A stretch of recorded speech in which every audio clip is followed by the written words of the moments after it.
Kita bergeser ke Medan, Sumatera Utara. Ada Wana Sari di sana. Selamat siang, Wana. Wana, apakah ada arahan yang lebih spesifik dari pemerintah daerah Sumatera Utara, yaitu Gubernur Sumatera Utara, tentang penanganan korban dan juga distribusi bantuan ke daerah-daerah yang belum terjangkau hingga hari ini?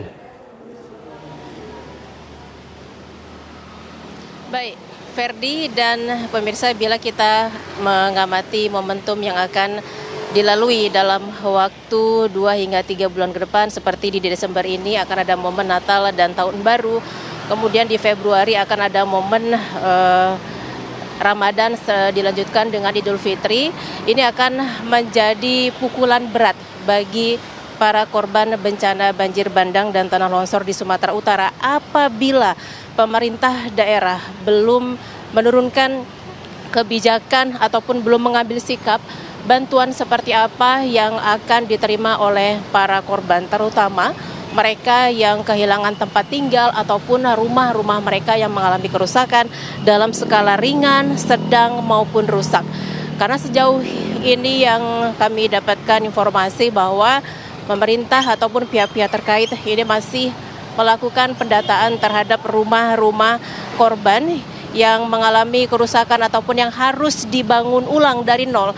Bahkan hunian sementara yang seharusnya ini sudah diwacanakan memasuki minggu kedua pasca bencana banjir bandang dan tanah longsor di Sumatera Utara, ini harusnya sudah mulai diwacanakan bagaimana upaya memberikan hunian sementara bagi para korban yang kehilangan tempat tinggalnya begitu. Karena bila berdasarkan data, ada ribuan warga yang kehilangan rumahnya, bahkan jangankan puing-puing, rumah mereka juga sudah rata dengan tanah, seluruh material ataupun harta benda mereka hilang di bawah banjir bandang yang sangat dahsyat yang melanda persisnya 3 kabupaten kota di Sumatera Utara, Kota Sibolga, Kabupaten Tapanuli Tengah, dan Kabupaten Tapanuli Selatan. Daerah-daerah ini yang sejauh ini berdasarkan data merenggut korban jiwa hampir 300 orang secara keseluruhan begitu.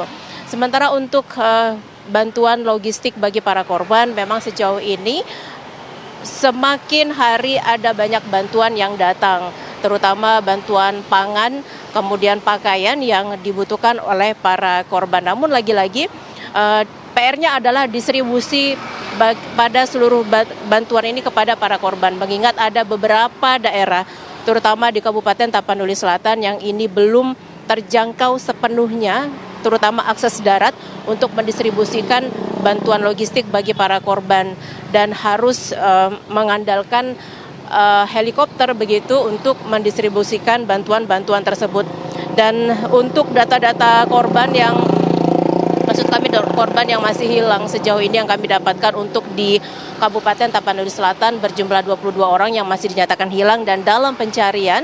Sementara untuk di Kabupaten Tapanuli Tengah ini jumlahnya juga cukup banyak, sekitar 80-an nyawa yang hingga kini masih dinyatakan hilang dan masih diupayakan oleh pihak-pihak terkait untuk ditemukan begitu. Walaupun melihat material longsoran yang begitu banyak ataupun yang sampai saat ini masih berupaya untuk dibersihkan, ini juga akan menjadi PR bagi pihak-pihak terkait, terutama personel TNI, Polri, juga SAR. Ferdi.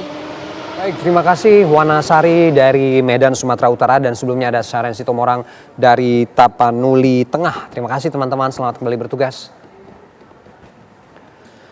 Dampak banjir bandang mengisolasi sejumlah kecamatan di Kabupaten Agam, Sumatera Barat. Selengkapnya usai jeda, tetap bersama kami.